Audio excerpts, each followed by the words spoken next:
welcome back to the Rage of Aquarius podcast, the one and only outsider astrology podcast in the known universe.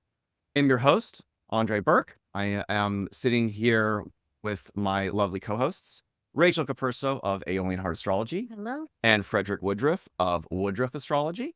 Yep. And our guest today is internet legend Elsa of elsa.com, where she has been blogging since 2001 on all topics related to astrology, or potentially the first online astrology resource of note in the internet era.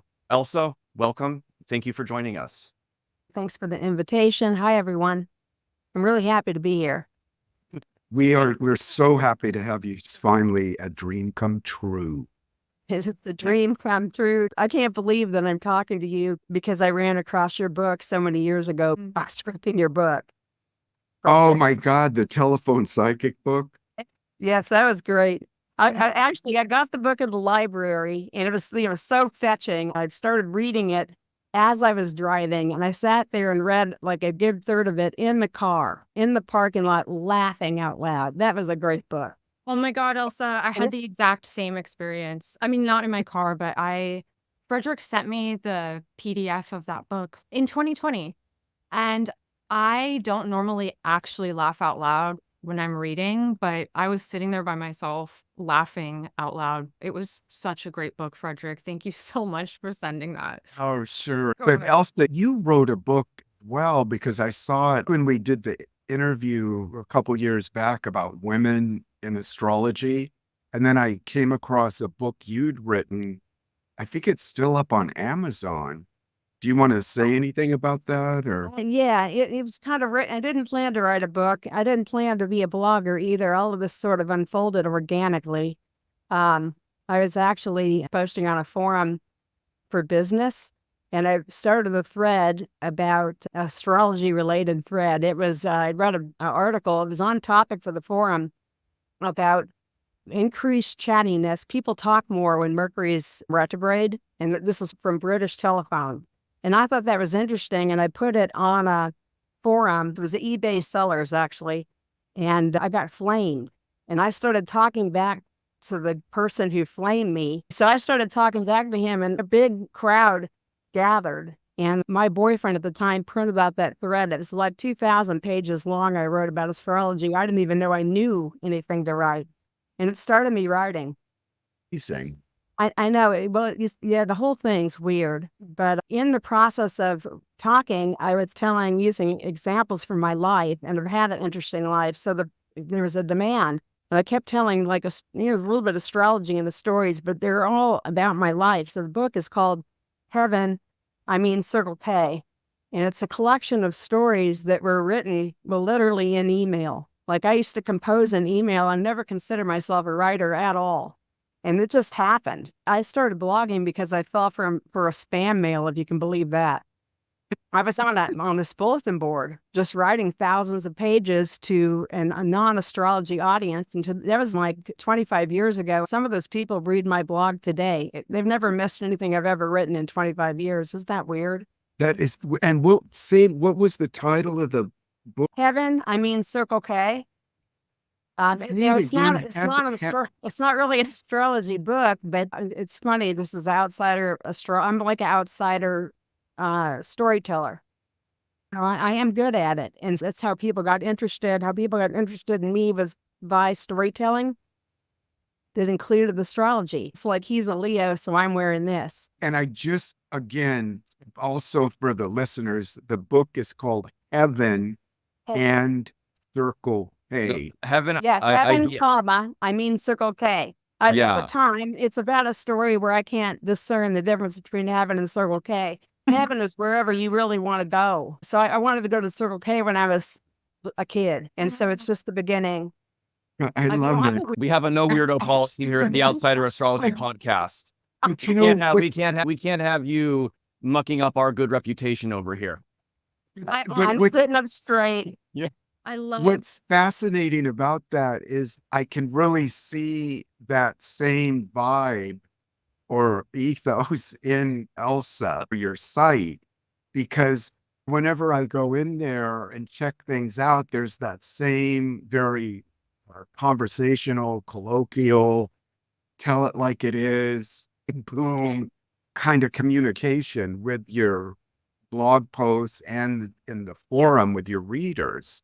You do have this, which is what I've always loved about you. It's a very no bullshit, simple, to the point way of conversating with people. I love it. I really, and I Really think that's why appreciate your that. people are there. I really appreciate that. I mean, it's your natural way. I'm just a candid person. I'm very honest. And I've been studying this for just so long. Things are, I think I say things like they're real because they are real, and I'm sure of it.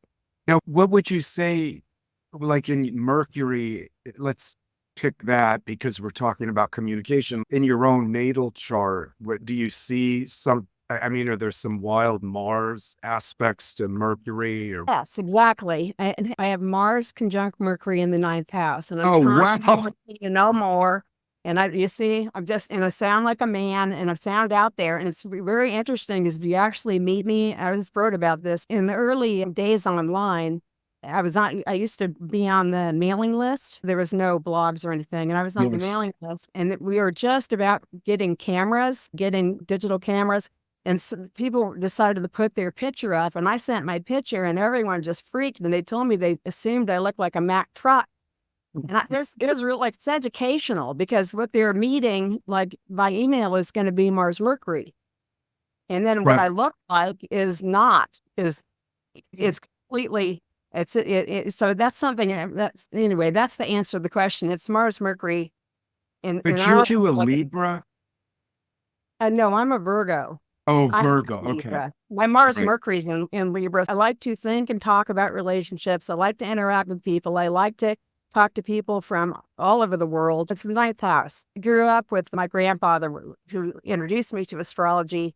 He was a triple Capricorn, but he had 4 planets in Sag, and he lived I live in the country now. He lived in the desert, and he would invite people over from all religions and stuff to chat. He was able to go and get the number 2 ping pong player in China to come to his house and play with him. It's Oh, on his, wow. he had a adobe, like that's made out of mud, ping pong table, and this guy just had to see it. He's interesting. The point is, you just like open to everybody and very interested. I'm like hyper interested in people and other people. Wow. So Sure. And that you're right at home because we've got Andrei with tons of Capricorn, and then Rachel is a Virgo as well. So this is the round table for us here today. Yeah. Well, I really appreciate being able to talk to you guys. Elsa, I would be curious just to hear a little bit about how your grandfather would have introduced you to astrology, and maybe what kind of books did he have, or maybe magazines or whatever. What did he Yeah. study? How did he learn Well, astrology? he was very ahead of his time. He actually is educated, and he was a professor at the University of English and also library sciences. But he blew everything off in his 30s. He went rogue. He started building adobe houses in Arizona, and he was a vegetarian, then a vegan in the 1950s. It was unheard of. And he used That to jog is in the unheard of. streets. Yeah, he used to jog, and he was a health. But my mother, of course, she has a thing about her father. He was a health nut, is what it was called at the time. And he's eccentric to the point where we would go into the grocery store and he'd stand on his head in the produce department and try to get people to eat vegetable. And we just loved this. So he was into flying saucers. We used to go visit communes and all that kind of stuff. So I was 8 and my older sister was 10, and he got us just a couple of books. He knew Zipporah Dobbins. Oh, God, yeah. He knew her, and he said what he told us is he thought that we were smart enough to learn it, and he was not, but he thought that we were smart enough to learn it. So that was a challenge to Mars Mercury. My whole family has Mars Mercury. Not my grandfather. It's a challenge. He gave us a couple of books, but we lived in the middle of the desert and got to go to town once a week to the library. So we'd go to the library and we were allowed to check out, I think it was 2 books each. So we'd pull every astrology book down on the floor, these little girls, and read them on the floor. And My sister, she had to do the calculating. I couldn't calculate the chart, but she could. Close. I mean, she had my ascendant wrong. We found out when computers came out, but she was able to do that. And we'd take notes, like they had an ephemeris in the library. We'd take notes for, we'd organize which books are we going to check out this week. You see what I mean? So we exhausted all of these books and we learned what we could when we were kids. And I think we dumped it, just whatever, got into boys at puberty. And then back to it, we both did in our late teens. And then about the time I was reading your book, Frederick, is when it's like my Saturn return is when I committed to this. I committed. It's wild. Yeah. Did your grandfather, he convinced you guys to study it, and then were you mirroring things back to him or informing him about astrology more, or? He wanted us to inform him. He was very interested. I mean, he wanted us to be Zippadora Dobbins, I think. He enjoyed her and he thought that she had talent and he thought we could become competent. Mhm. And we both did. I mean, How did he know Zip Dobbins? Are you kidding me? Well, I guess luck attracts like. I went to sell his house and they said, how many bedrooms? And I said, none. And there was 3 bathrooms and no bedrooms in his house because he slept outside on a piece of plywood with a little skinny mattress On his head. Exactly. So whatever she was, he was as weird. I guarantee that. Wow. Uh, so I've never heard of Zipporah Dobbin.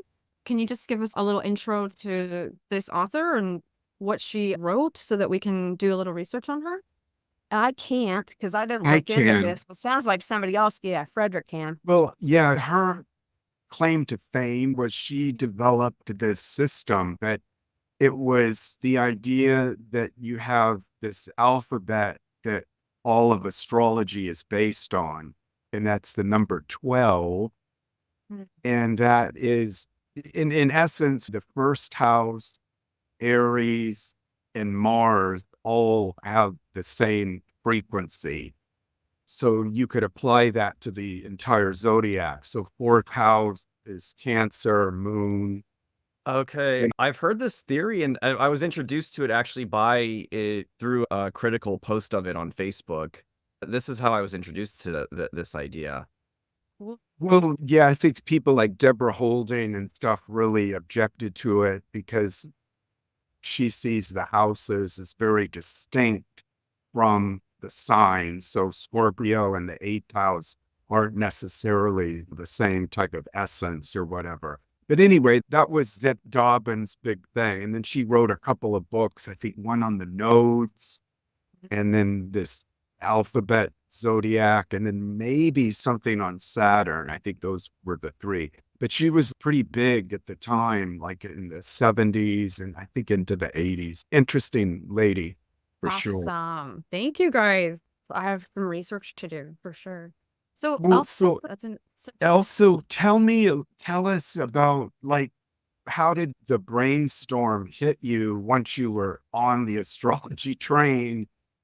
What was like, wow, I'm going to make a website now. Well, no, well, sorry to interrupt. See, Mars, Mercury. Brian, No. I came on here intending to not talk too much anyway. I never planned to do this. I definitely never planned to do this. It's like other people. It just was meant to happen. I'll run through this quick. My sister and I started astrology in tandem. She's a couple years older than me. I was nearing my Saturn return, and we were reading Michael Lute's book, his first book. I think it's been rewritten. I was told that because it's another book. It was so funny. And we love these books. And my sister is psychic. And she told me I admired Howard Susportus and Yes. of course, this Green. I admired them. And she told me I was going to be like them. And I didn't believe that at all. And she told me I was going to write a book. And I didn't believe that either. I never wrote anything in my life. But she told me that, I guess, psychically, right? And see, there was no way for that to happen. There was no computer.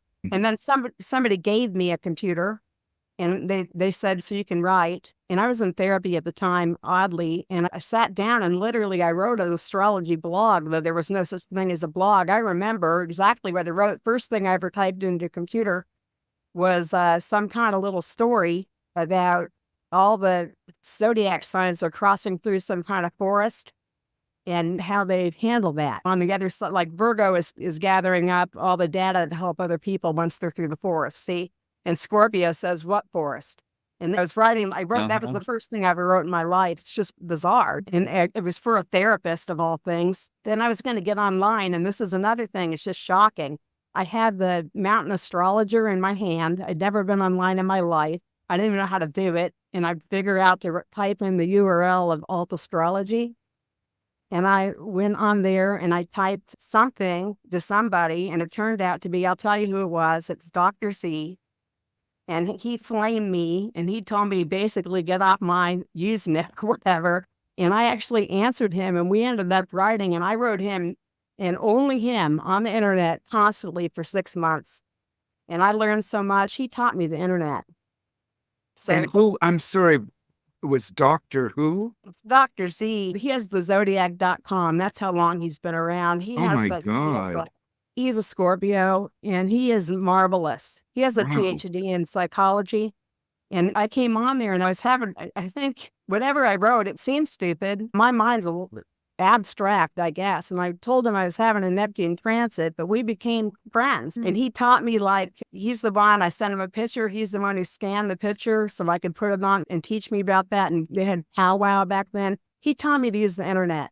I'm such a, this is Mars Mercury again. We were emailing, and he used the internet way of answering, where you write your writing in between someone else's writing, and I berated them for that. Why can't you write a normal letter? And he actually tamed me enough that I could the internet. So Did he also teach like the nuts and bolts of HTML and building a site and how no, I guess the kind of the story I'm telling here is how you just can't get away from astrology. This is always going to happen. So the next thing I did was go on this board. I got one in this forum, and I wrote about that full moon and everything. I started reading charts for people in there. A crowd came and it gave me birth data, and I had these big threads on this thing. And then it's like fate. I got this. This is like Zenga.com is where I first started blogging. And I started because someone named Bianca, this was a spam mail that Zenga, when they first started, sent out, said, come, I'm having fun on Zenga, start a blog. And I did.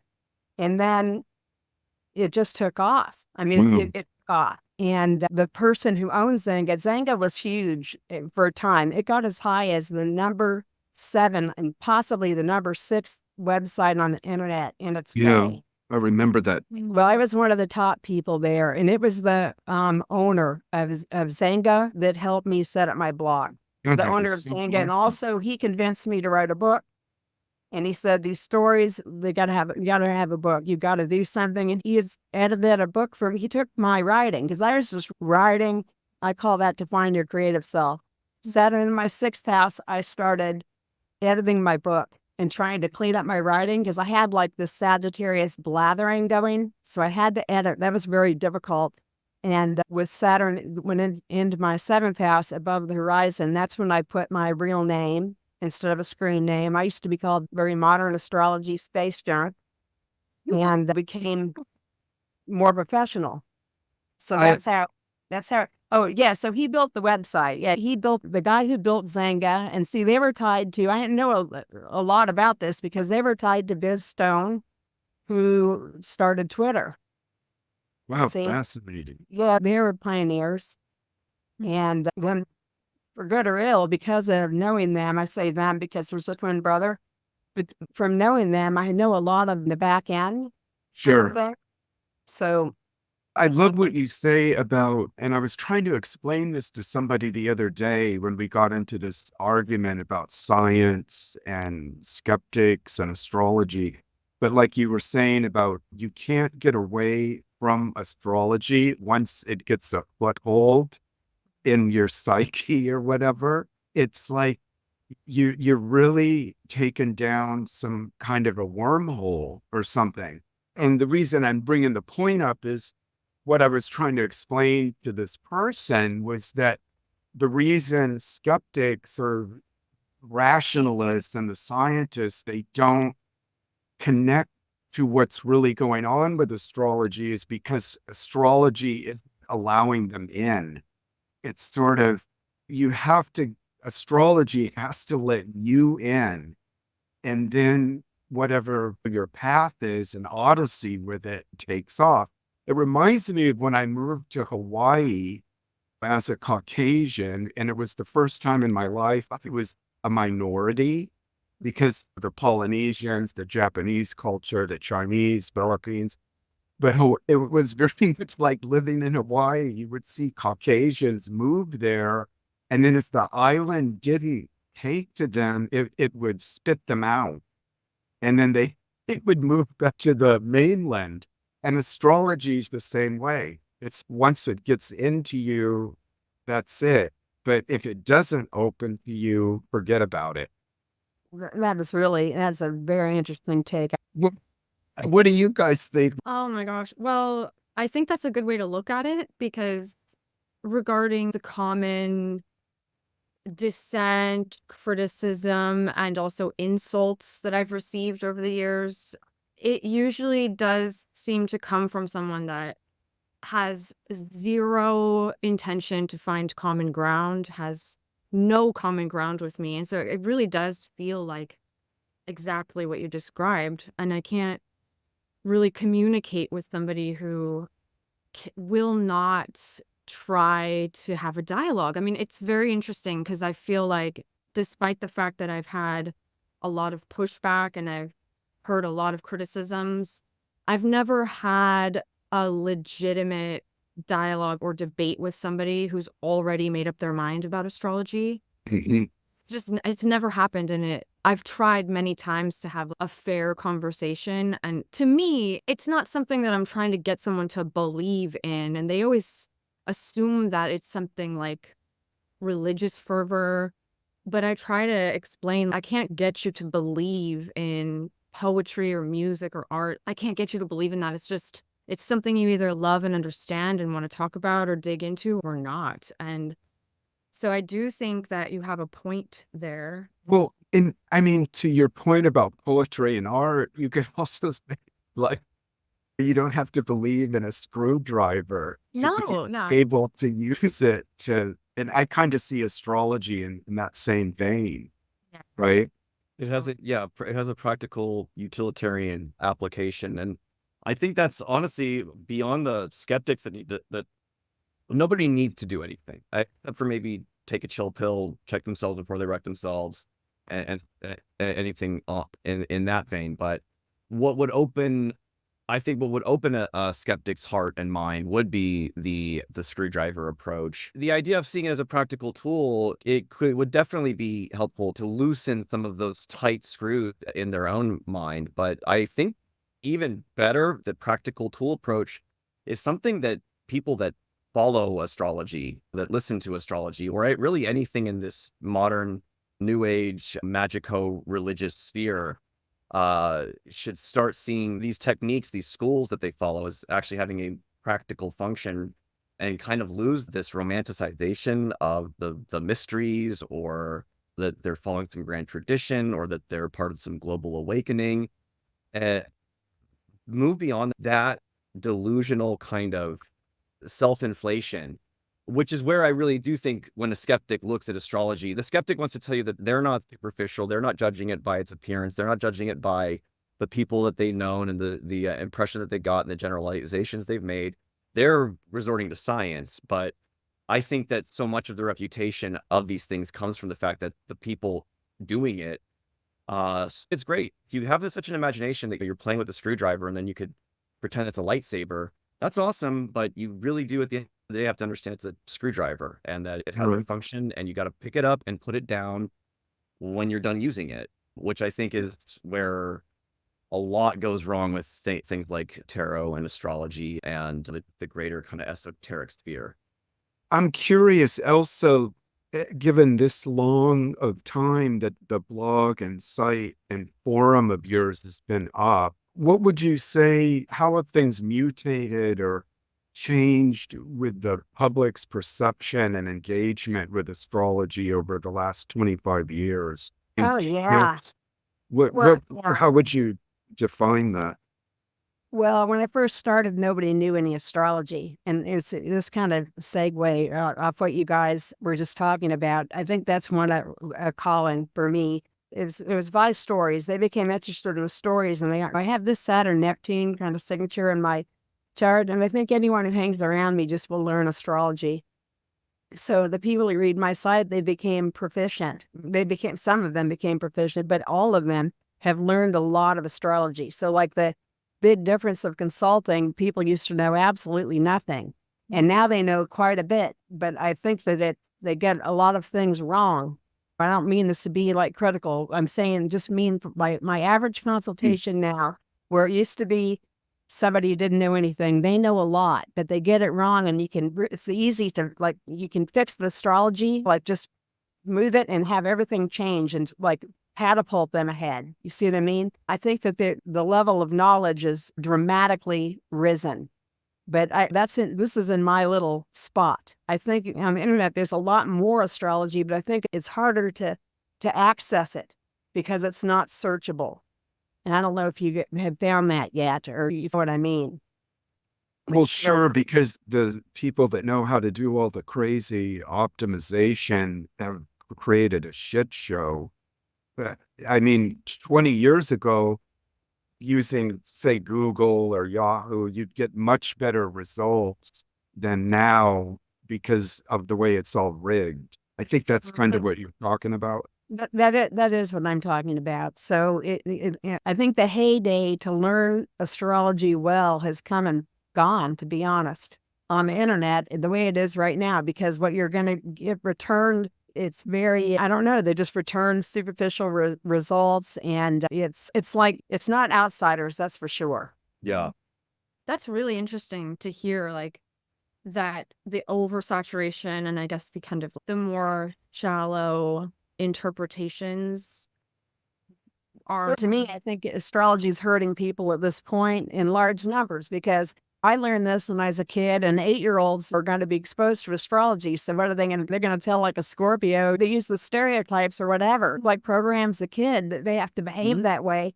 And a lot of signs, most of the signs, all the signs are denigrated by somebody somewhere. And I think it's very simplistic. Just imagine being an 8-year-old and hearing you're a boring Taurus and you're of no use. I mean, a Taurus, they have intact self-esteem. They'll be okay. So that's a bad example.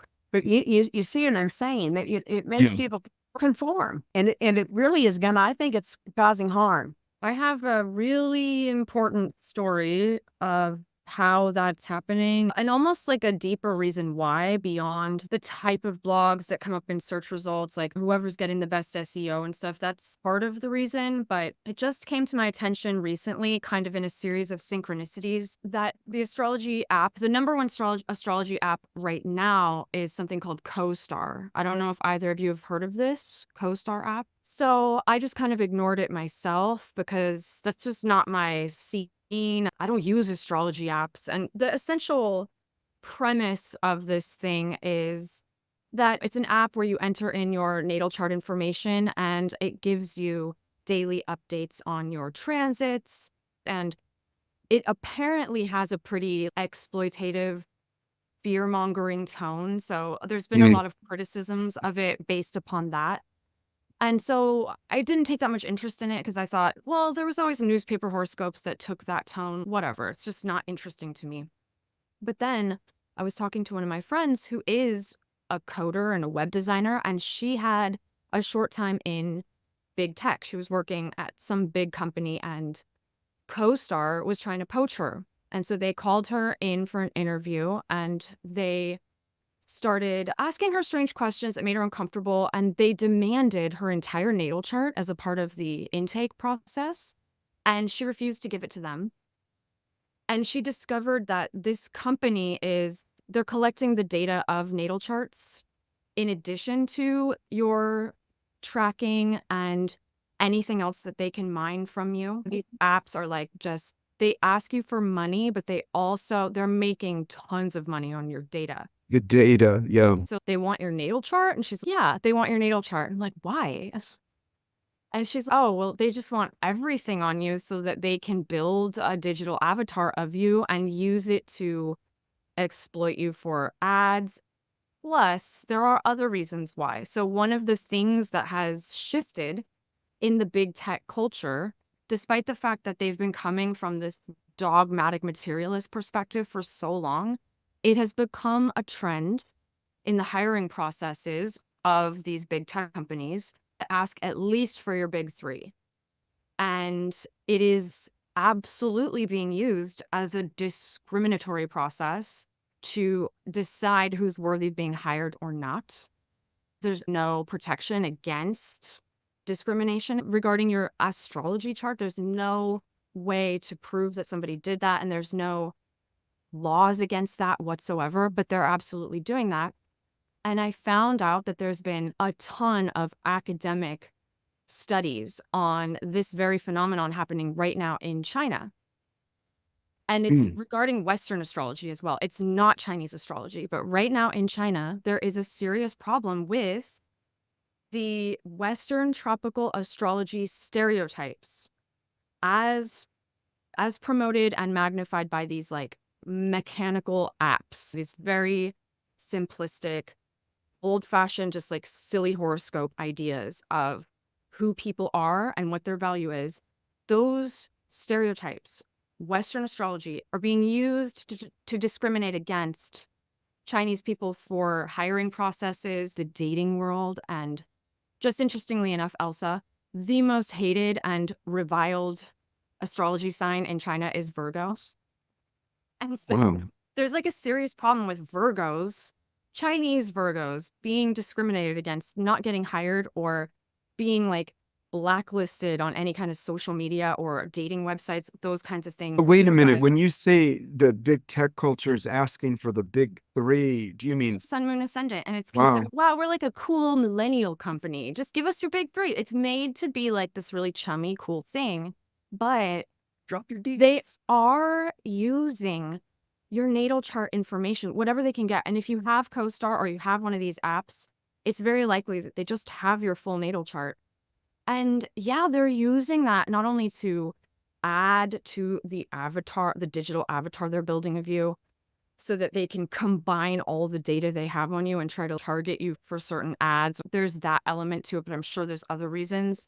But your natal chart information is being used. It kind of makes sense because we're living at a point now with AI coming in where Google, and then social media in general has basically slurped up every iota of data and information they can on a person. So it doesn't make sense they'd start going to their horoscopes as Absolutely. more late capitalism nightmares. They're trying to figure out where your Mercury is or whatever, so what days they can sell you shoes or something like that. It's binary code, reductionist, deterministic thinking. I mean, it is the worst possible expression. Wow. And it is, yeah. So you're right, Elsa and Frederick. Like, this thing that you're observing is partly due to the fact that astrology is proliferating mostly through these types of platforms, apps, and stuff. And the messages and the writing that's getting amplified is just that very simplistic, very reductionist, very stereotypical. And we'll say stereotypes can become very prejudiced and discriminatory ideas very easily. Those things are being amplified and magnified by these apps. And in the AI systems, the writing that people will be producing is going to be based on those stereotypes. And I've seen a ton, and this might be something that you guys are seeing as well. I didn't understand that this was happening until I started using ChatGPT, which is the free language AI bot that everyone can use. And it's got a lot of great uses. I'm not going to say that it's all bad, but when I played around with it just to see, write a 12-sign horoscope, I mean, the writing is so terrible. And it's filled with these really recognizable cliches. And it's so obvious that many people are posting on their original blogs, on their social media, in their email newsletters. I've received tons and tons of examples where people haven't even written a thing. They literally just asked the bot to write their astrology. And now that I know what the cliches are, I can see it everywhere. So there's that much laziness going on. And of course, it's just regurgitation. Very I easy think, to spot. go ahead. I was going to say that it has a psychological effect on people. Everyone says no, it doesn't, but it absolutely does. And it's going to be very hard to fully express yourself because you're your sun sign or whatever, and all the nuances and things that make people an individual. You teach all the people to hate a certain sign. You know what I mean? It's going to cripple young people. It's going to cripple them rather than enhance their life. Yeah, it's insane. I really feel you. I do see this and it's pretty scary. And I didn't even know that big tech was using astrology against people until 2 weeks ago. I mean, I feel dumb. I did not even think about it. I had not heard that at all, but it doesn't surprise me either, given the Yeah. landscape of things right now. Of course. And it's happening in China right now. My question was, in a secular communist country, they don't even allow their own citizens to embrace the old ways. Like, why are they being categorized and discriminated against based upon Western astrology? It made no sense to me. But then I realized, oh, of course, because of how many gigantic American corporations have inserted themselves into China. Well, also, China is obsessed with this kind of social grading. Social What credit, is it called, Yep, social Andrei? credit score. social credit score. Social credit score, which is Yeah. absolutely taken right out of that show, Black Mirror. Yeah. And it's real there, though. So it would make sense that astrology would be another thing dovetailed into that. As nuts as that sounds. If you're a Scorpio or a Virgo, look out. If you're a Virgo, you forget about having a job and forget about anyone ever going on a date with you. Going to kill themselves. Seriously. Yeah, I know. It's I very mean, frustrating. I'm speaking as somebody again who learned astrology as a child. Astrology is really becoming detrimental. Yeah. And it's that you can't access the other kind. I mean, that's where it's headed. I guess I can speak to this a little bit because I've been blogging so long. And so you used to write, if you in the old days, if you searched an aspect, my site would be on the front page 5 or 6 times. Seriously, it was massively dominant. I remember that. And when the first drop in traffic came, when they started to put the little excerpt, and some of the clicks, they started keeping the clicks. You see what I mean? What's Mars and Aries? The little box would pop up. This is a long time ago. It's become a lot more sophisticated. But now there's only 3. If you ask for what is Mars and Aries, you're going to get 3 offerings, and they're going to all be stupid, Yeah. and you can't learn anymore. And it's giving this veneer astrology that's not useful and is destructive. When you think about your site and the way you're interacting with your readers, how that impacting what you're doing with them? Like, It's very detrimental on me because, see, now I understand. I sat there and wrote for more than 2 decades. And now I didn't know at the time, and the blogging was supported. Now I understand that everybody, not just astrology, all the bloggers like empty their knowledge into the AI. You see what I mean? And so now we're replaced with people who can be controlled. Rachel's friend did not want to give her birth chart. Well, the person who gives their birth chart is going to get that job, and then they're going to ask you to do more, and they're going to ask you to do something else, and you're going to not be able to have your own opinions because they want you to steer things this way, and then you're just a tool. You see, it used to be that you could search an aspect and you can get completely different takes, well thought out from people who have a lot of experience. That is gone. yeah. Well, I think Google just this month has replaced their normal search results with AI results. And I think there's a setting that you can use to get back to the old school way. But pretty much now it's the equivalent of Chat GPT bringing up like what Mercury answer. It's And so then annoying. You can see they have control of this is not a free platform. It is, the results aren't organic, obviously. And so the big tech is in control of what you can see. And what they are allowing you to see is nowhere near enough to really learn astrology. I Starting think, right now and I trying think, to learn it online. yeah, what has happened too is that as people's attention span has shifted, people like all of us that are primarily writers, though Elsa, I know you do more video stuff, but it's really people have migrated all to the reels, the video clips, the YouTube University or whatever. It's, or even audiobook really are more. So the art of reading has really taken a beating in this techno shift that the internet promotes. Because if you look at from the day, say, the Netscape or Mosaic came online with a search engine, I don't know, that was 30 years ago, maybe, to now, the whole beat and rhythm from then to now has been quicker, quicker, quicker, which is like shorter attentions. Where we're at now, which is looking at TikTok clips that are 5 to 10 seconds long and then going to the next dopamine hit, basically. So deep learning, I don't know.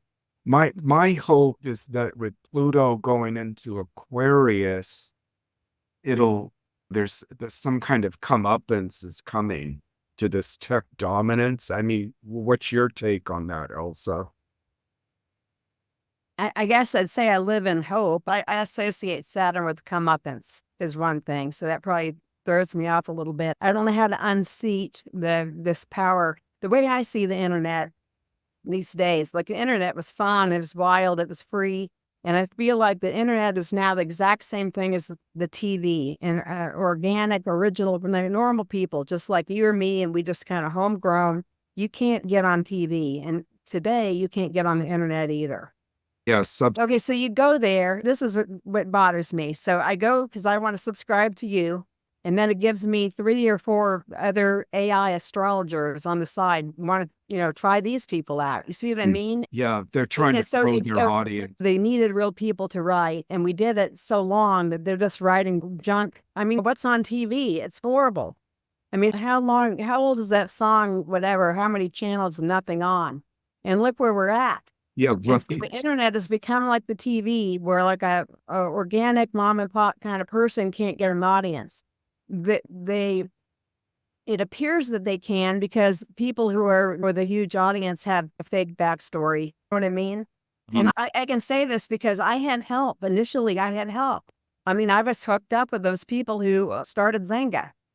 So what you're saying right now is the ability to get on and grow like a video audience. Oh, yes, it's night and day. It's young people talk about people in our era were able to buy a house with this much of your salary. Those days are gone. So when I would love to see the internet, but I feel like it's just like the TV. And I'm talking about YouTube, and I don't know, it's fake. The people aren't necessarily who they say that they are. 100% true. It is. I've really recognized this. I'll put my dunce cap on for a second. And I was really slow on the uptake to have that revelation because you sit here and see these people come through on your stream. Like you said, they have these rather fantastical origin stories, which they were coached on. They were actually taught how to have a captivating origin story, even if they didn't, because this is one of the prime directives of marketing, to always capture your audience with a captivating origin story. What really got me to start recognizing it was like a cave. I was like a caveman, like putting 2 stones together to make fire or something. When I started following what was going on in Hollywood with the strikes, we live in LA, so we've got a lot of industry friends. I can verify that what a lot of the YouTubers were reporting during the strikes, which is that Hollywood is lying about how much it's making on these blockbusters, and it's lying about how much it's spending. They are overspending. up to sometimes nearly $1 billion. Like the recent Indiana Jones movie, it's been estimated that they spent nearly $1 billion between production and marketing on that film, and it was an utter flop. Hollywood has been infiltrated by the tech companies, so they're operating on this premise. And this whole post-truth world, like marketing, that Mark Twain lies, damn lies, and statistics adage has really come to a boiling point where everything is just a 100% and total fabrication. You're being told, like, it's actually written, it's priced in, it's written into the script that if you want to succeed in this world, you really just have to lie about how much money you're making, about how good your life is, about how happy you are.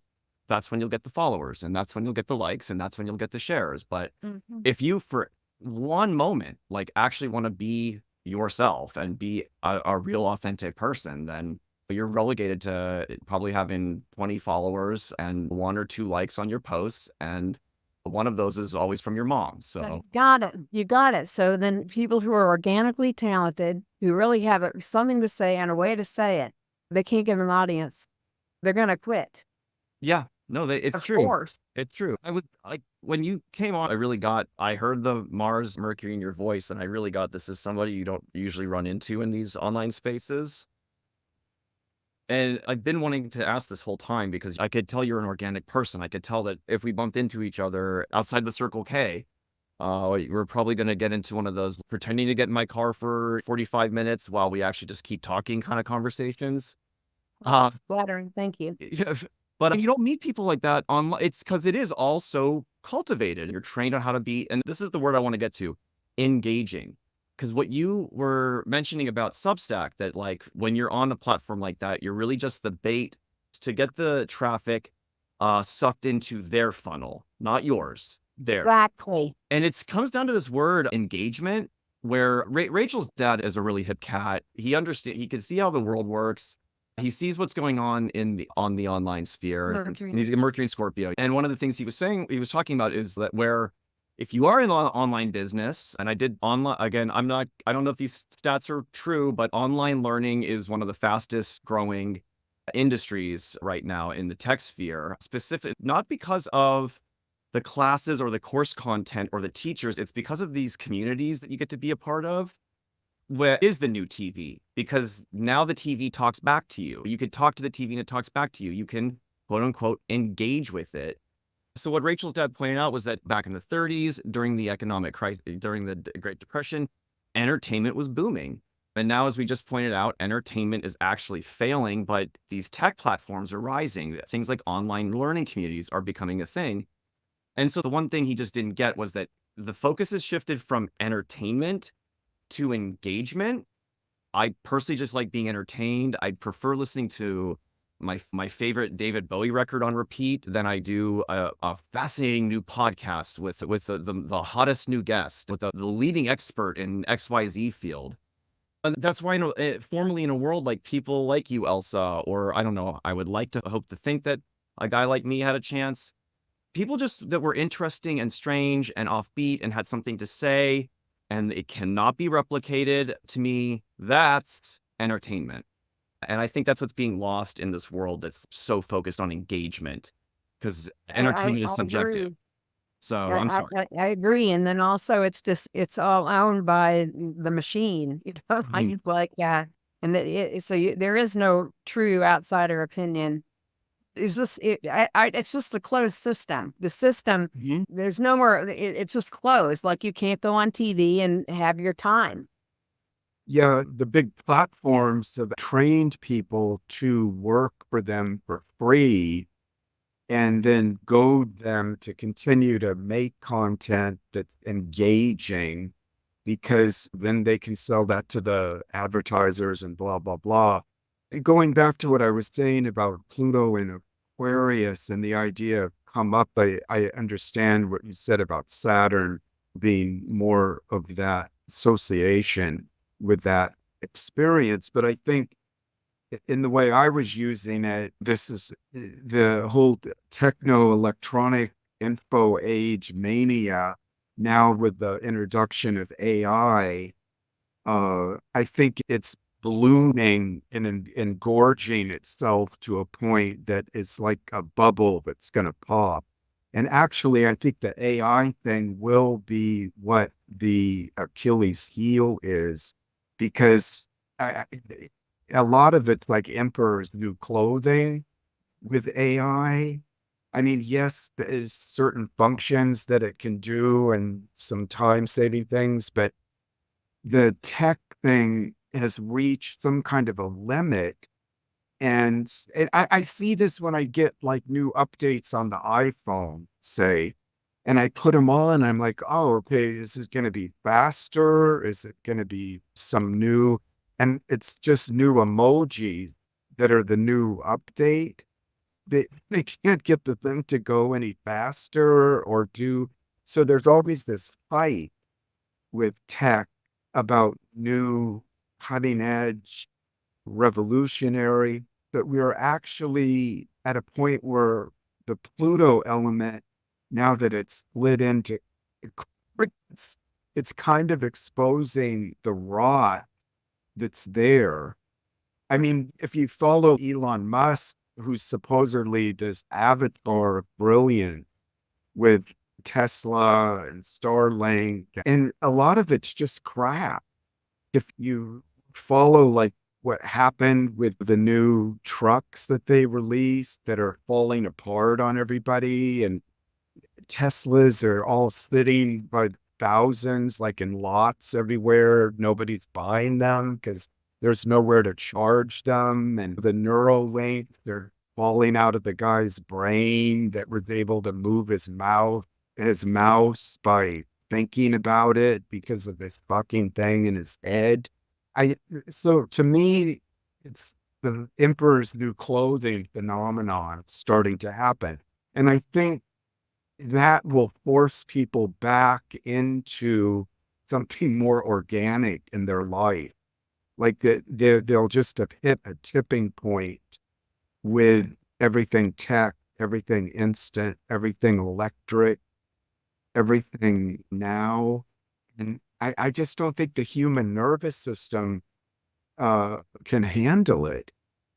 And Aquarius being an air sign and connected to the intellect and the nervous system, I think people are, number one, probably going to be going psychotic from all of this input, or they're unplugging and then just downsizing back into kind of a sane rhythm in their life. What do you guys think about that? I think I'm how deep am I now in my like AI experiment? Deep as your love. Yeah, how deep? I'm not. I'm like. Well, some might call it an addiction. I call it self-medication. Passion. Yeah, I call it a passion. No, I'm about 3 months deep into this now. Into AI. Yeah, into AI. My take on I honestly, the thing that keeps coming to my mind is like back in the 90s, there was this, it wasn't even a scientific study. It was like a blurb in a scientific journal that suggested that the club drug GHB may produce the human growth hormone. And this created this online, it spread like wildfire, it created this rumor in the raver community that GHB is the human growth hormone. And so it created this trend of these kids just dropping out of life entirely and just becoming addicted to this drug and literally just wasting away the whole time thinking that they were like superhuman, like super people that were going to live forever, that they were never going to age, never going to die, and that they were getting stronger and stronger by the day. Because the nature of the drug, GHB is a dissociative. The nature of the drug is to actually make you 100% and totally delusional and believing in everything that pops into your head. And that's been my impression with the AI thing, is that I think that it's like this GHB human growth hormone for the tech world, where they're sitting around going, no, dude, look, I can lift this egg carton with one hand. It's increased my productivity so much. Again, and that goes back to this like engagement entertainment thing. What's so important about increasing your productivity? Why is this? Have we actually stopped to ask, why is it more important to increase your productivity than to say increase your creativity, or to actually just focus on your creativity without it being turned into some kind of metric? Live in capitalism now, where everything we live in late stage civilization. I mean, at a certain point, I think the capitalism thing is gonna is going to burst too, or that's going to not even be a big. But isn't this all kind of like a male like fever dream? I mean, are women? What do you notice about this, Elsa? Like through because I know you have a lot of, but primarily women moving through Elsa.com. Like doesn't this seem to be a male like fetish? Are Well, women into AI in this kind of crazed way? not your average population, but there's a lot of women in tech now, a lot of women. And I'm more like recently had a client and she works on AI and they're starting to become uncomfortable with what they're doing because they know they're replacing people. Look at that great example with Scarlett Johansson. What happened? Well, she had done that great voiceover in that movie called yeah. Her, because she has a great sultry kind of low register voice. Yeah. So the guys at Chat, what's his name, Sam Zuckerberg or what? Yeah, Sam something or other, some Altman. I think it's Altman. So yeah, Sam Altman Altman, decided he wanted Scarlett Johansson to be the voice of ChatGPT. So they approached her agent, they pitched her. She goes, "No, I don't want to be associated with this." What And did they do? They found an actress that sounds like Johansson and went ahead and created that voice that sounds like Scarlett Johansson. And of course, now she's taken them to court and pulled the vocal thing down. But it was just, I don't know, just the vibe of it was so like piggish. She said no. They're like, fuck it, we're taking it anyway. So oblivious. It's like getting James Earl Jones to do the Darth Vader voice to promote your next war or something. No, Again, this is some tech bros wet dream to have her as this voice for the fucking robot or whatever. But just the ethics is what I'm saying. It's she says no, they're like, we don't care, we're doing it anyway. And that's pretty much going back to Elsa's point about all these platforms basically run and control everything. It's you don't like it, fuck it. We don't care. We're doing this anyway. I mean, I've had so many artist friends just have their entire Instagram because maybe they were doing work that was more like erotic art photography or whatever, just completely new within a day. All of their work just evaporated because some scold in Taiwan saw perhaps a nipple on one of the model, decided to pull the plug on the person's account.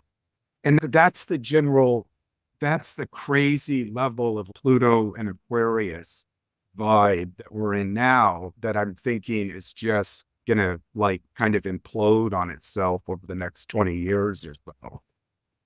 See, I hope you're right, but I disagree. I hope Well, you're say right. it, girl. Why? I'm going to, because my observation of Pluto is it does not solve these problems. As an example, I think that Pluto reveals the shadow side, just like you're talking about, but did Pluto and Capricorn, the shadow side of the government, has it fixed it? No. You go back one, Pluto in Sagittarius, that was like about publishing and also the rape in the Catholic Church, shadow side of religion. Is it fixed?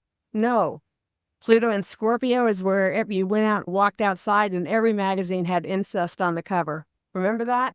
Well, not to mention AIDS. Closet AIDS. Is it fixed? No. It doesn't. Right, I see your Your point. sign does not, it reveals, it turns it up, but it does not reveal it. Pluto in Libra, that was like the end of marriage. Totally. Hey, it wiped out. No. I don't see this being fixed. So what do you think? World. I think So with Aquarius, you adopt and live in the world that we have. I mean, I think that I hear that a lot when Pluto gets to Aquarius, it's going to fix everything. And I think, what are you talking about? I'm saying more like kind of exposing.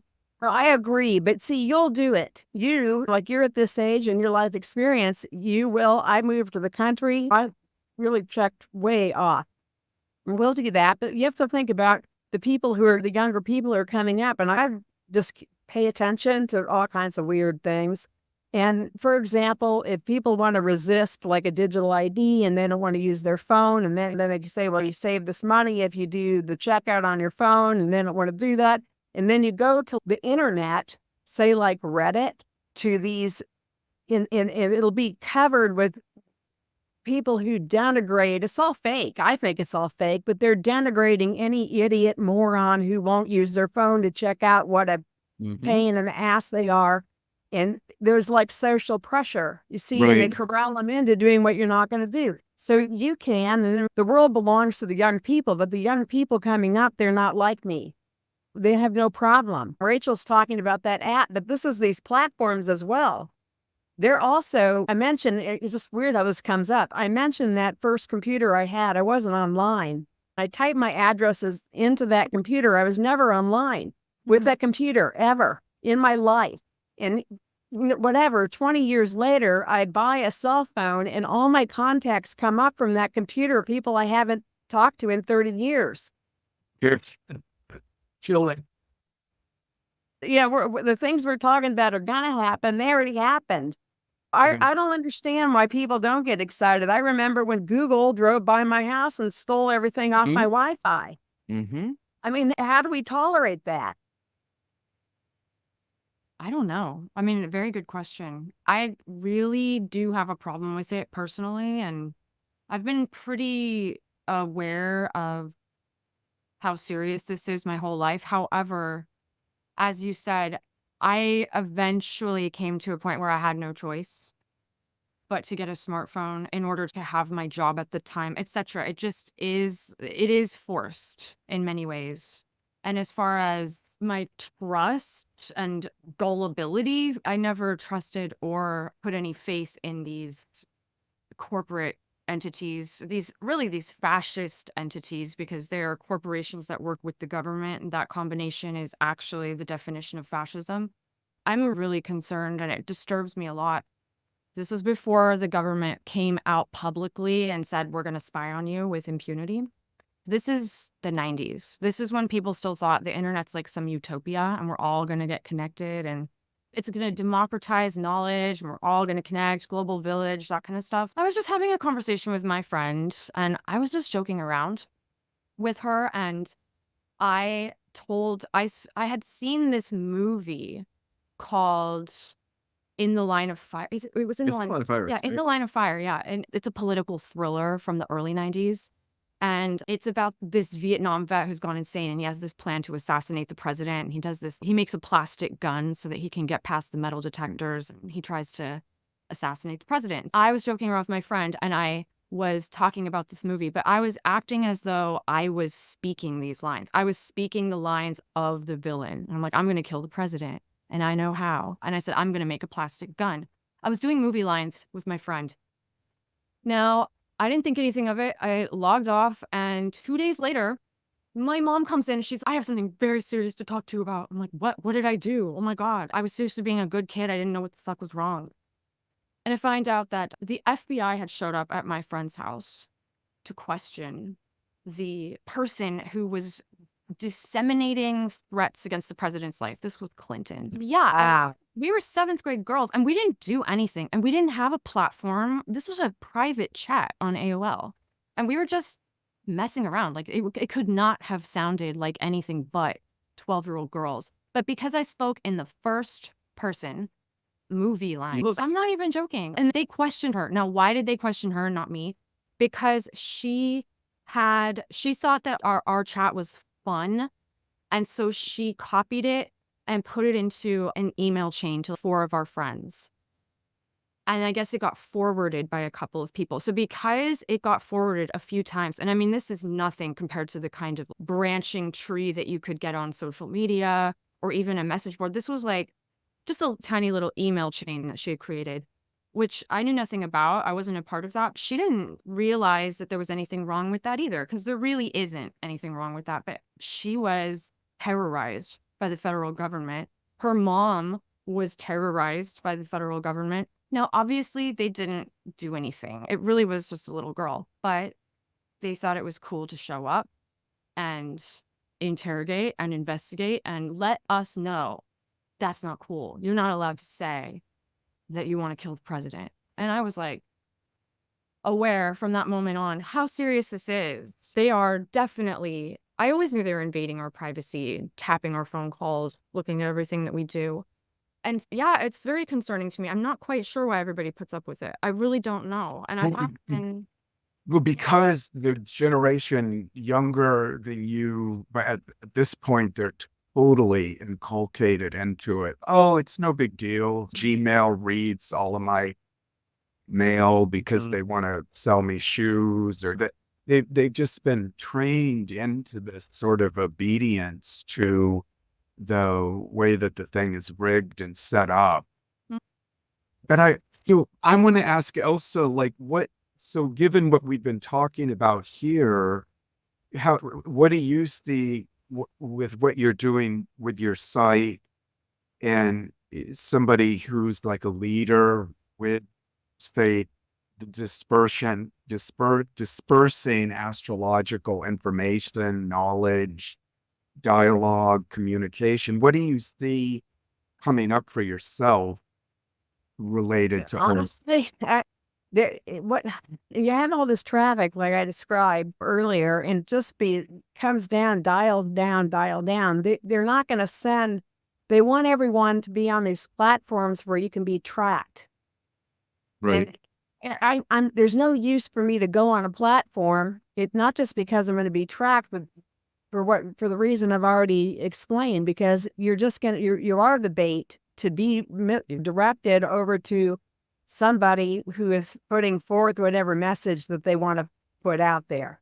And you can't, it's not sustainable, because like you have a website and there's like attrition, right? And you need to have new people coming in. And if people continue to use it, right? They do.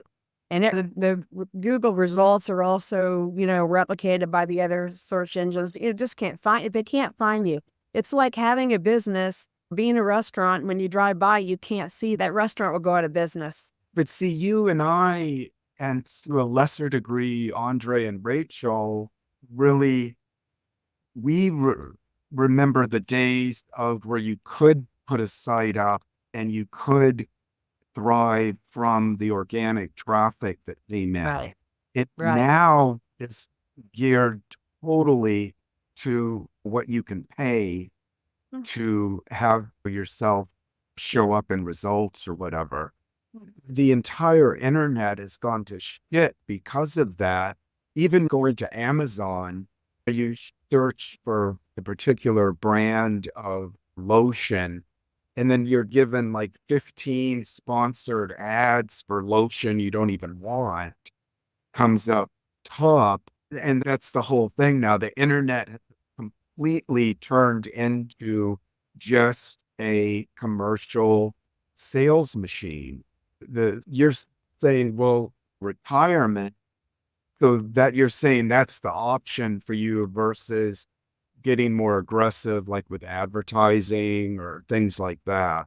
Well, yeah, I mean, yeah, I think so. I'm surprised that there's not more people participating in my forum these days, because it is private. You don't have to have your name. You're not ID'd. I don't sell anybody's anything. So your birth data, I don't care what name you put. I don't care if your email's fake. I don't care. I want to talk to human beings. Sure. And they go because people go where they can take the views that you have and change the number. They can inflate them. They can deflate them. It's all manipulated. It's all, there's algorithm changing this. I understand now that they send out an ad and they can alter the ad in almost real time. Did you look at the ad? If you didn't, then they'll give you a new ad, a new version of the ad. You see what I mean? Yeah. You have to have people able to find your business. Well, what And does so, that do on for Twitter, you? I mean, Google sends me notes. Like I had paintings. I used to use paintings, and they like some of the astrology sort of themed or of the gods. They're nude or somewhat nude, and they flag that stuff. And you can't put that on there. And you can't have a swear word, and you can't have And it's like eventually just going to deplatform you. They're starving people out. You can't stay in business when you don't have anyone, when people can't find your business. So I can go on Twitter and I'm just shadow banned, or you're just truncated, or you're hidden. You see what I mean? Sure. Yeah, totally. I think Andrei and Rachel do too, because we don't quite play with that fervor that people that are rigging things are able to do. And that's the thing. Instead of being able to create like really great writing or content or whatever, person has to spend 80% of their time trying to rig the algorithm or whatever, create the engagement. And then more that you create, the more that Instagram will show you. The less you put up, the less you get seen. I mean, it's like working for free for these goddamn corporations. But I don't know. I mean, that's one side of the equation. So for yourself, Elsa, do you see, well, I'm going to step back from that and then just focus on private consultations with your clients, or like you're just wanting it's just, I used to just write. And I love to write. There's people there and they're talking to you and there's an energy exchange. I have a packed 8th house. Oh, there's no energy. I'm supposed to produce and then very few people consume and nobody interacts with me. And it's, what am I doing? You see what I mean? Yeah, I get it. And the thing about it is it's not personal to me. It's by design. They used us to get the information into AI. They need a certain number of people producing daily content or whatever, but not for long, right? And they don't need you anymore. It's like people being laid off from their jobs. Sure, I get it. I mean, that's why the New York Times is suing them for billions, because every news story that's been written in the Times since they went live, I don't know how many years ago, AI has slurped it all up and repackaging it, and they're not getting a dime. You're telling me. I mean, the way it is now, like you write, and then somebody, like a younger person, they come and take my idea and they rewrite it somewhat and put it on Reddit and gain a following off my ideas, which are actually informed over decades, 30 years more. And so you feel a little stupid after a while. This is awful. Right. Of any of this. Something that I have always kind of ended up in, which is underground subculture, which is actually pretty awesome. And I do think that there is definitely a support for that in the Aquarian spirit. I feel like underground subcultural movements can become really powerful. And actually, I mean, that's how Christianity took over Rome. It started as an underground catacombs subculture, for example. But one example just from the astrological history, the astrological world, is the really dramatic history of astrology in England after the Gutenberg printing press was invented, and then there was an information age right there at everyone's fingertips, and there was some civil war. And I can't remember the years, so please forgive me, but there was a civil war in the late 1500s, and something about what went down after the Civil War just obliterated the censorship laws. And so there was England, no censorship, and all these printing presses, and there was this huge astrological renaissance during the Elizabethan era. The almanac, the nativities, horary, and everyone was into astrology. It was common language, and it was super popular, and it had so many uses.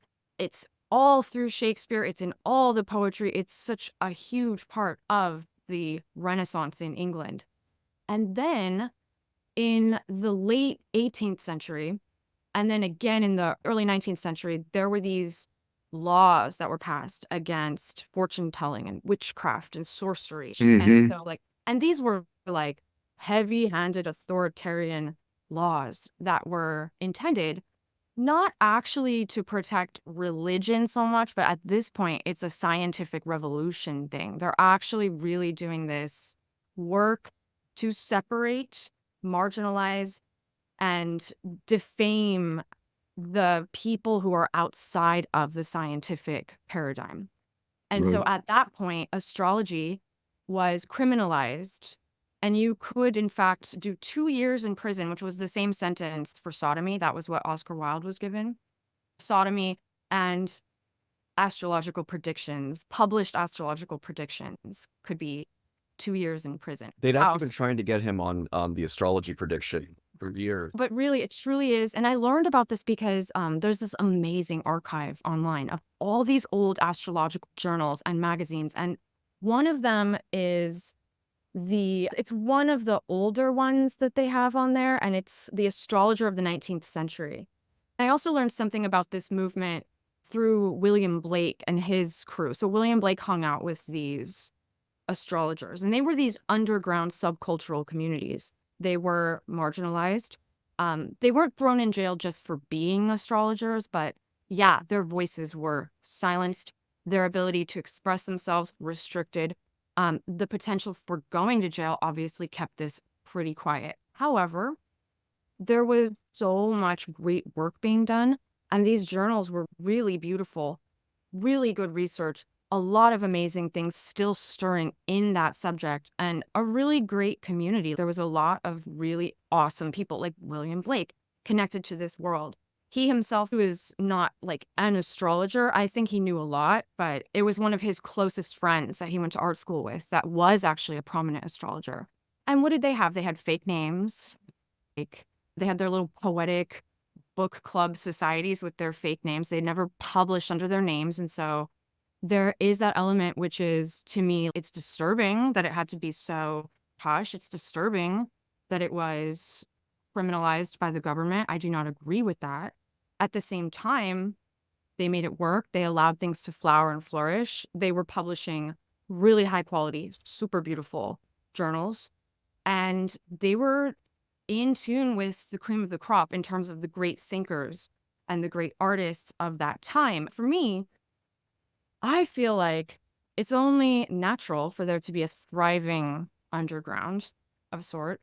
And I think that's where we're coming from on this podcast. The Outsider Astrology podcast, I'm trying to look at that as a positive thing rather than feeling so, I don't want to fit in the status quo. I really don't. To me, that always represents the absolute worst of the worst. If you are totally aligned with the mainstream, if the mainstream is making a lot of sense to you and you feel absolutely no concern, you're not having any existential crisis, you're not asking any questions, that's a really bad sign.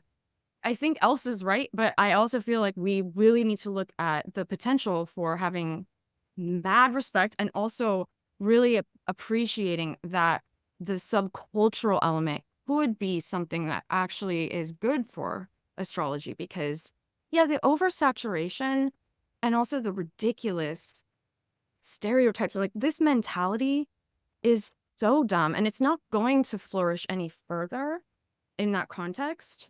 But to me, I feel like now the internet could be used to, like, the way that zines and these like old newsletters used to capture people here and there and say, this is your little window, this is your flyer, this is your invitation to find the underground subculture.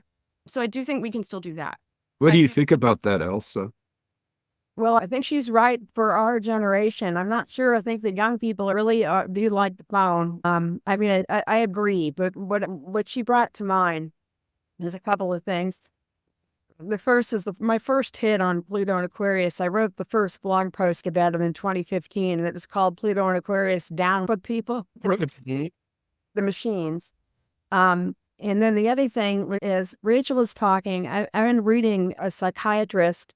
What's important is people who fare well in a time like this is you've got to recognize what's happening so you keep your sanity. Like people, what Rachel's talking about is the only people who participate in that are going to be people who can see what is happening. And a lot of people can't see what's happening. Mm-hmm. Well, what's happening for you, given this experience today, I was just flashing on this with what you had shared about Mars and your Mercury in Libra, and then this big transit that's happening now with everything coming over from Gemini with Jupiter there, maybe something that goes like into a whole new format of communicating for you. And having a chat with a variety of people, and we're going to broadcast this. Exactly. But I'm just thinking outside of this podcast for you, looking at things like an audio book or something where you're just able to cut loose and make that available to people. I know my friend Jessica Murray, that's pretty much what, even though she keeps her site going, she shifted over to doing basic MP3 recordings where she's sharing information, knowledge, her experience, insights, and then she markets those to people. And that's a mode that's been working for her. Okay, I see what you're asking now. I wouldn't, because of Mars and Mercury being in Libra, I would have to have a partner. You know what I mean? I really not with that, just having a conversation, just talking into the air. I hate, and I have Mars and Mercury, and I also have a pack day pass. Where's the blood? Where's the meat? Where's the energy? I have a lot of energy, and so you have somebody too. In fact, I wanted to do that with that Dr. Z, the first person I met on the internet. I wanted to do a he said, she said astrology book because he's sure. So am I. And in fact, based on the Saturday Night Live, Jane, you ignorant slut, I wanted to have that kind of write a book with dialogue talking about the astrology aspect. So I could do something like that. And then as far as my website, I had to do something because I'm definitely making less money. So I went on Fiverr and I just took a chance. Yeah, I know. Fiverr, Those guys. Tech people. Yeah. Okay, so I hired somebody, they rebuilt my site, everything's brand new, and I hired somebody else and I moved it I took my hosting bill down by 90%. So I will be able to keep my site up regardless. But I'm talking about writing and being involved in writing and having my blood pumping and spitting out this and being funny. I can't do that with nobody talking to me. A comedian is going to have an audience. I mean, I do. For what I do, I need to have an audience. I have Venus and Leo. I have Mars and Mercury and Libra. If I'm not talking to another person, why am I talking? Well, today's great in a single voice. Today's a great priming of the pump. Then, do we want to do anything like the four of us now on some just shift gears, looking at, I don't know, transits, the election? I'd love to hear Elsa's view and opinion of the upcoming astrology, particularly in the fall. So yeah, for sure. Well, I'm going to be disappointed here because I don't pay attention to politics. I find that to be I consider it like theater, and it gets everybody divided, and it's against everything I believe to divide people. I don't like that, and I think it's just have everybody fighting. They have everybody fighting everybody, and I just find that evil. I think it's evil. I like that. Yeah, that's why you're definitely allowed to eat at our cool kid lunch table. I've never been cool kid. Yeah, I'm not asking for just the weather, astro weather that we're heading into the rest of the year. How is the astro weather going? I wish I had something to contribute. I don't, because I don't look ahead like that. I'm sort of in the moment. My observation right now is that we're still in the pandemic. All the planets became clustered up together when we were locked down. I really hate that. All I know about what's coming up is we got another year or two when all the planets get tightly clustered like that. It gives me, with Mars, Mercury in the ninth, it's like claustrophobic. Anyway, I write a newsletter. Besides my blog and the forum, I write a newsletter. And I do send out the forecast, but unless there's something big coming, I know that like Twitter, people are talking, the new doom date is mid-July. I think it's Mars Uranus. And I just kind of look at things when they come, when I see them. Right now, I know that people are looking at that. And I actually have all the Trump and Biden and Republican and Democrat. I have all those words blocked on Twitter, so I don't even see it. I want to be happy. I don't want to hate. I blocked them 3 years ago, all the politics. But that's interesting because people will often ask me, like, with whatever I'm doing, well, what are the transits for that? And I'm like, I really don't know. I look at my chart maybe once or twice a year. I just am kind of just living, going along. I'll have some kind of an idea of things, but I'm also of that school. I don't really focus much on I guess the closer in aspects, Mars doing this and Jupiter doing that. Though we do try to bring some of that flavor into the podcast here because we have to keep the algorithms happy. No, some of it's As I'm writing the newsletter, I think you and I were like, what you're writing is always very original. It's obviously it's what's on Frederick's mind, and your mind does not sound like everybody else. Thank you. I'm sorry, what? Well, like your writing, your writing is it's very real, and it's what's on your mind in the moment that you're observing. It came to you organically. It's touched because of that. It came through you. We're not supposed to. The whole idea that you're an astrologer, so you're supposed to know everything that's happening everywhere about everything. I don't do medical astrology. I mean, I'll pick a date for you, but as far as some of the stuff, astrocartography, I don't have any interest in it. So definitely not. So I just don't know. So I hear about things when I hear about them I work with a lot of clients. So when I come across something and I know what's going to happen because I see it in their chart. You know what I mean? When it comes to me organically, it has my attention. And tell me about that, like your style of working with clients. Do you have it more of what I call like the monologue school? Because sometimes when I get clients, they assume that I'm just going to talk about them for 50 minutes. But I'm of the dialectic school. I think Rachel and Andrei are like that as well. How would you define your style of working with clients? Well, I just sell the time and I ask them what they want to talk about. I think that I'm Mars Mercury. I'm very tactical thinker. I'm interested in relationships and velocity, really the 7th through the 9th house, maybe the 10th house, like career and stuff.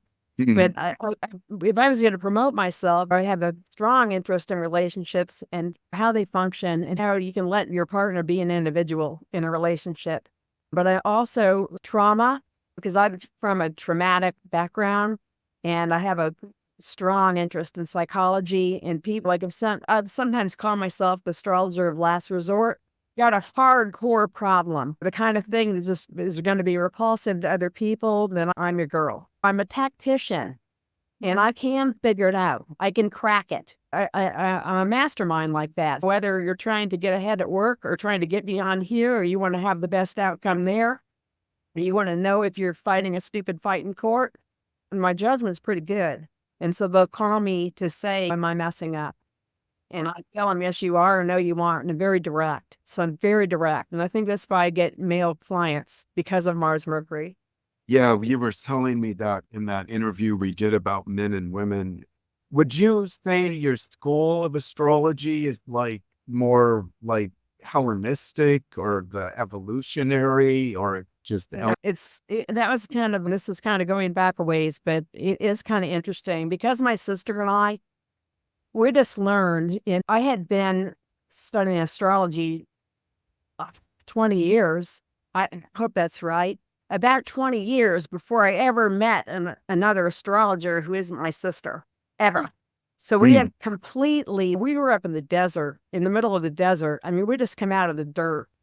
And I moved to Denver, and they had an astrology group there. It's the first time I ever met another astrology. It was absolutely wild. What were they teaching in that group? It was around O.J. Simpson. And I went in there with my mouth and I said some remark. There was a guy, super query, and I don't remember his name. He was very funny. He tied that O.J. Simpson to that comment. And then the comet gets penetrated, right? So I made this remark about O.J. Simpson was effed. I made a comment in there, and it's the wrong thing to say. I wasn't talking to my sister, you know what I mean? Anyway, I used to go to those meetings. So I'm just saying, I really come from outside of whatever. I'm not in any kind of school. I mean, I just have a weird background. I was a 15-year-old bartender, and I attended a bar from the time I was 15 till I was 21. And I watched people relate in a bar, and I was sober. And I'm just interested in how that's just my interest. So seventh to the 10th house, and just in interactions. I love oppositions. That's my favorite thing in astrology. I'm fascinated with how oppositions work. Mm-hmm. So it's just hands-on in the moment with people, no particular school. But would you say you're working from like traditional basics, moon and No, I don't. Oh, People call me with the problem that they want insight in. They're out of ideas. They call me for ideas, an idea, or maybe it's an opinion of their idea to tinker tactics. Like tactics, where I'm strong is I'm very candid. I'm always going to tell you the truth. I just don't care. I don't flatter people. So I'm going to be honest with you, absolutely honest. And I'm definitely interested in relationships in every form. I Mars and Mercury in the 9th house. So I'd like to work with Indian people and understand their culture. I remember when I first started to do this online, that was terrifying. Oh my God, I don't know anything about India. Well, I've learned. mhm. So, but I think you call me when you need an opinion. Your friends will tell you that you're perfect, you know? Well, that's what I was just going to ask. Do you pull punches with people? Like, I'll speak for myself. Like, a lot of times, if I see something particularly gnarly in the chart, I try to find a way to present that to them that isn't frightening or unnerving, that's going to leave them getting off the phone with me, and then they're sort of haunted by this prediction or reading or impression. Do you like just pull punches, or do you go right in there and lay out what you're seeing? I think almost everyone who called me, they're relying on me to go right in there, and they're calling with their tremendous problem. And what they need is somebody to effectively sort this for them, just hold this for them in a way so they get a handle on it. And it's always has to do, whatever I'm doing has to do with the transits. Right now, most of the calls, almost everyone I talk to has a Saturn and Pisces. They're disabled by the fear. They slip in a banana peel and they're scared. And then what I do is get them grounded in the phone call in a half hour and explain to them what's going on, and they're on their way. So Right. I'm Virgo, I'm efficient, and I'm effective. And I've said this, and I mean it. I can do in an hour what 6 months of therapy easily. I'm sorry, but it's true. Well, that's what Carl. I save you. You can go the slow way, or you can go. And I think that the way you're describing this, people are wanting you to perform. They're saying, here's my chart, what you can tell. And I think I go from another way. I say, what's on your mind? Well, how can I help you? And they tell me what they want. And I use astrology to Right. rip their problem, to lay it out and make it not a problem by the end of the call. That's my goal. Yeah, I think I can speak for myself. I'm similar. I think Rachel also works that way with people as well. It's like opening up the conversation, starting a dialectic, and going from there. As a Cancer, meaning me, I think I do try to stay sensitive to, and this comes from my own history. I remember going to Ojai once when I was like in my early 20s in California. A bunch of us went and saw a psychic there because it was kind of this thing to do if you lived in Hollywood. A lot of the celebrities went to this person, blah, blah. And I remember this psychic telling me this shit that I swear to God, for 30 years, it like haunted me. It was I forget, something to do with a health issue and then some other thing. And the health thing never occurred. But anytime there was this slightest quiver of something weird, I was like, oh my God, is this prediction? So that instilled in me a sort of caution about being too direct, too specific, especially if something was more adversarial or negative that in the chart. So I would find a way to address it, but in a way I was more careful about it. Is that how you work, Rachel? Absolutely. I mean, I really want to say though, I like what Elsa's describing too, because what I experienced with the astrology reading that I got from a super special, prominent astrologer, they told me that I would always be poor and I had to work in an institution. And it was a really terrible thing. But the difference between that experience and most likely, I'm assuming, Frederick, what you experienced with that prediction is that what Elsa's doing is trying to help you. Like, she's not just laying a heavy burden on you and saying, well, nice talking to you.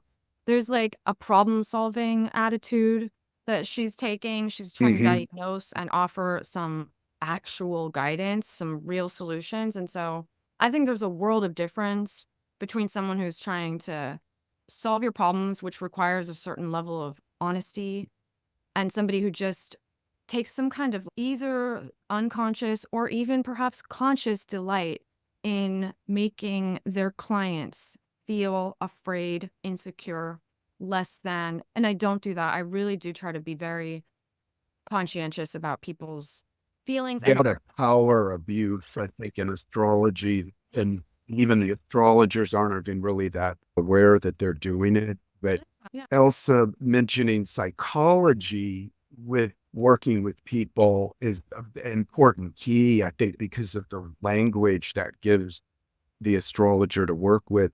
And that's what kind of bothers me a lot, like with the Hellenistic or traditional school, is it's a lot of these old rules and applications of those. I don't know, just a lot of that stuff just seems crazy to me. Yeah, go ahead. I just want to thank you, Rachel, for what you said in regards to me. That's exactly right. I absolutely, everything I write in my is geared to help people. That is, they're fundamental to me. And then I wanted to say that to Frederick, I meet people all the time who've been destroyed by some astrologer's mouth. And my reaction is not caution. My reaction to that is rage. This makes me mad. And because I'm emphatic, I'm able to undo that damage. When I talk to somebody, they're just wrong. When I have this Capricorn-like credibility, I've earned it. And so I'm able to fix those kinds of problems. But I run into them all the time, so know exactly what you're talking about. Yeah. My thing is, you're not going to be judged. Just tell me what is the problem. I don't care what you did. Just, we're going to fix this. There's a way. There's always a way. The worst thing you have to tell somebody is that might take longer than they like. Then you can also tell them how to get through the period. You know what I mean? Like, so I'm not going to tell somebody something without the absolute remedy. And there's always a remedy anyway. I guess I'm a cowboy.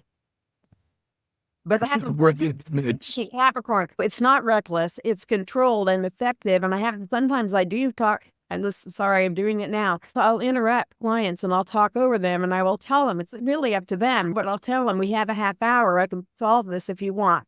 I can tell you exactly how to fix this. And then they usually want that as the answer. They're calling me because they know that I'm going to, if you can't solve your problem, then you call me. Yeah.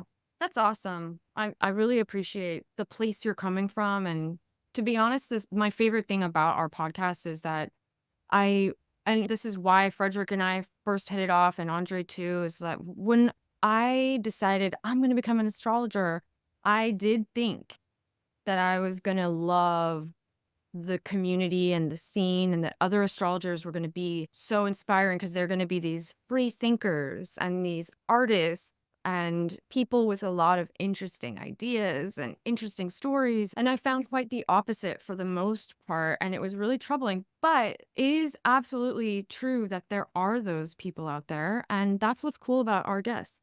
They actually are what I had hoped to be mingling with and learning from and connecting with. So Yeah, great point, Rich.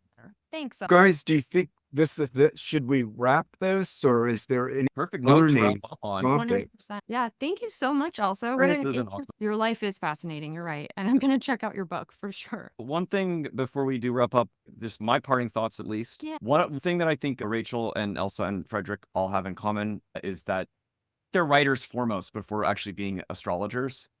Writing is the wine, astrology is the bottle. Mm-hmm. And this is always what attracts me to writers on the esoteric or the occult, is that they have some kind of grasp of what a writer's job is, what a writer's duty is, not simply to just regurgitate or spew words, but to engage with the reader through story and through an intuitive, innate understanding of how story works and what it is you want your story to pull out of the reader, and how it is you want that story to unfold. Where do you want to draw the reader's attention, and why? Mm-hmm. And how do you do that? What kind of and most of these are questions that I don't think any really skilled, naturally talented writer is even going to have a clear answer to. It just kind of flows out. And what I've always noticed about these merchant of doom type of astrologers, or even occultists in that regard, is that their writing style is always this ham-fisted, pretentious, of what they think a 19th century esoteric journal would sound like. I was raised Mormon, and the Book of Mormon is written, quote unquote, in like King James English, except that King James scholars have routinely just ripped it to shreds. This is like a charlatan trying to sound like King James English. Bad actor. And I think the more fatalistic you are, the less authorship you have over your life. And that's also going to reflect in your writing style, that there's actually going to be less of an authorial voice, less of a perspective. I think that's what Elsa was saying about just the person just coming through what they're writing, like what's on their it's germane to the moment. And I think that's what distinguishes and creates a different vibe from what like you're describing. Because that's like somebody's, what you're talking about, Andrei, that's like somebody's idea of, oh, well, this should be couched this way. Yeah, it's somebody's idea of what good writing sounds like. But I've been looking at Elsa's blog this whole time and looking at passages of her book on Amazon and just really getting a feel for what it's about. And I could tell this is, I'm sorry, Elsa, I wasn't prepared. I'm the guy on this podcast that somehow at the last minute pulls it all together and cracks a few jokes that gets us the A. But I'm really enjoying what I'm seeing. I mean, I'm not just, to quote my grandmother, I'm not just blowing smoke up your ass. Like, I'm really enjoying what I'm seeing and what it is for me. It's a problem I've been working on in my own head for the last 3 or 4 weeks, which is this idea of everybody thinks they're a writer now. Everybody thinks they're a filmmaker now. Everybody thinks that that they can, yes, technically be trained on how to do this, but it really takes a natural gift to be able to tell a story in a captivating way that is, maybe it's your tale, it's an autobiographical story, but you're telling it for the audience's sake. So it's actually about them. This is just what I love. This is why it's so hard for me as an outsider to find things that I do in this online world, because we're more and more losing just the unique perspective of somebody that just has a story to tell is being denigrated in favor of somebody that hits all the good marks. Yeah. Well, that's true. And I appreciate the compliment. I think you guys got something great going here. And Rachel, I like what you said about the outsider stuff forming, and that's what you guys have here. I'm really thrilled that you invited me. I'm flattered. I've enjoyed this, and you give me hope. Really. Yeah, good. And we'll definitely have you back on again. Yeah, because totally. this seems to be a great medium for you to put all your gems out for everybody. And just to close and echo what Andrei was saying, that it's always what I've loved about your work, Elsa, is just the telling it like it is, the insouciance, just putting it out there, getting to the point, and with the client uppermost in your mind as somebody you're trying to assist or give some sort of guidance to. And I think that's a rare gift in this realm of a lot of like crazy ass people that are doing astrology nowadays. Bravo. Thank you very much. I appreciate that greatly. we're going to wrap it. Andrei will take All us right. Yeah. out. Thank you all for hanging out with us this long. I certainly hope you were entertained, but if you were not and you were merely engaged, then we do ask that you like, share, and subscribe. And we don't have a cool bye-bye sign off thing, do we? So I guess I'm just gonna have to like revert to my old corny same bat time, same bat hour for our next Great. episode. All right. Bye, Thanks, everybody. you guys. Thanks, Bye. Elsa. Yeah, bye. Thank you, Elsa. And what I'm going to do is I'm going to do that. Goodbye, everybody. We'll edit that.